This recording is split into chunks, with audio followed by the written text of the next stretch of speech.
How's it going, everybody? I just wanted to do a update on my UZI build. I finally got it painted, and I got 2 coats on it right now. May do more down the road, I may not.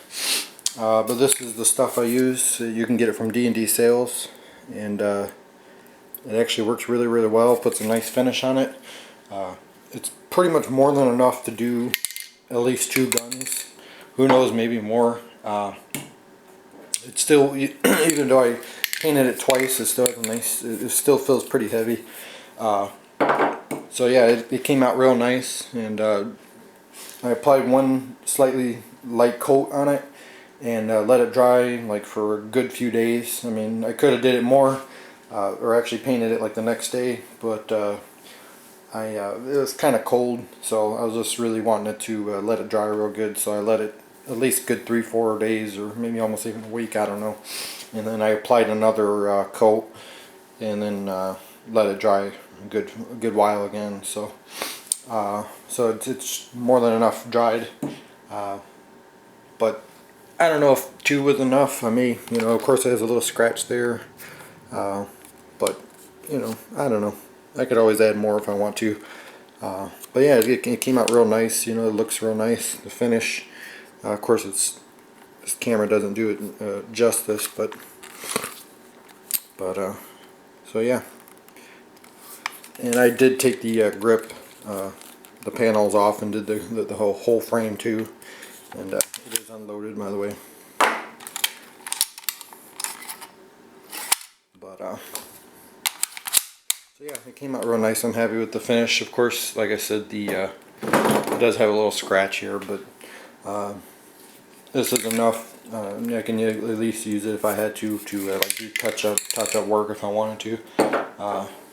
So anyways, but yeah, that's the finish. Of course, it's not the hardest thing in the world, I would say. It's not like Duracoat or nothing, but it does give it a nice finish and kind of like a parkerized look to it.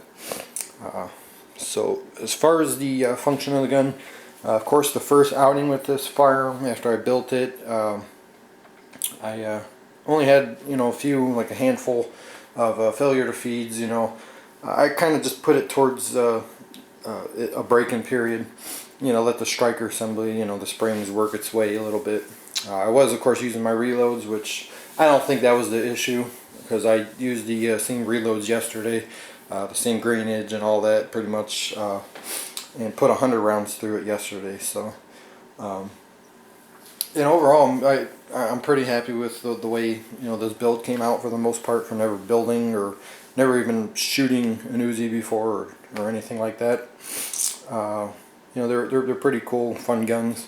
Definitely, I need to paint the stock too, and get a 16-inch barrel for this. Of course, I think the law goes with the ATF. I guess say on their website, if it starts off as a pistol, you can turn it into a rifle, as long as you do the barrel first, a longer barrel, and then you can add the stock, and then go back to a pistol. Before, I guess, once you can do it, but once you put it into a rifle, it's going to be a rifle then. But now I guess they allow you to go back and forth, as long as it starts off as a pistol first.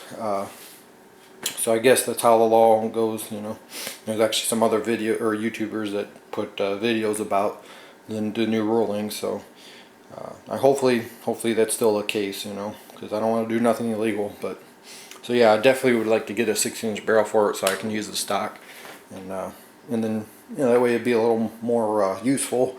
You can be able to shoot a lot easier, and because definitely I had a hard time hitting some steel targets not that far away, just because the gun's so heavy and you're trying to line the sights up, and by the time you actually fire it, you get off target a little bit, and it's not that easy to shoot it as a pistol. But it can be done with practice. But so yeah, overall the function of the gun, it's been pretty good.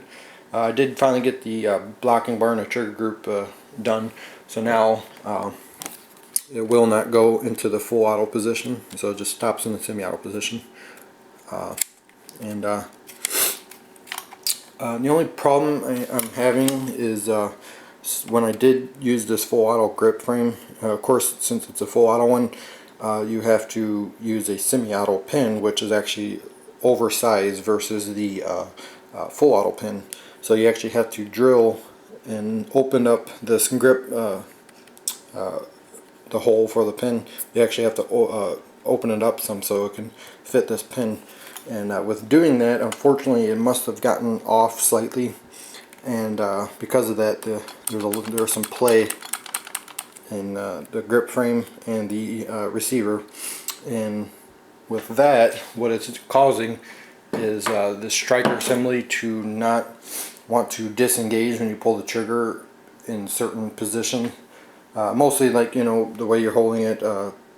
If you're just holding it loosely, it kind of doesn't want to fire. And what I found is if I actually put slight pressure up here, like if I'm holding it and put slight pressure and push it towards the right slightly, it will then fire every time, pretty much, and not have a problem. So it's kind of unfortunate. I tried doing all kinds of different things to getting it to work, and I couldn't figure it out. You know, I couldn't get it to get in that right spot to allow it to disengage every time. So good thing it's not a self-defense gun, it's just a range toy. So it's, like I said, it's unfortunate, but until I can figure it out, that's pretty much how I'm gonna have to shoot it, unfortunately. But you know, it does work really well once, you know, you get it in that right spot, and you can basically keep it there and you know, just with that light pressure, and keep it there and just keep firing it, no problem, you know. But so other than that, that's the only real negative over the whole build, is just that little mishap with the pin situation. And so, but at least, you know, it will fire and will function.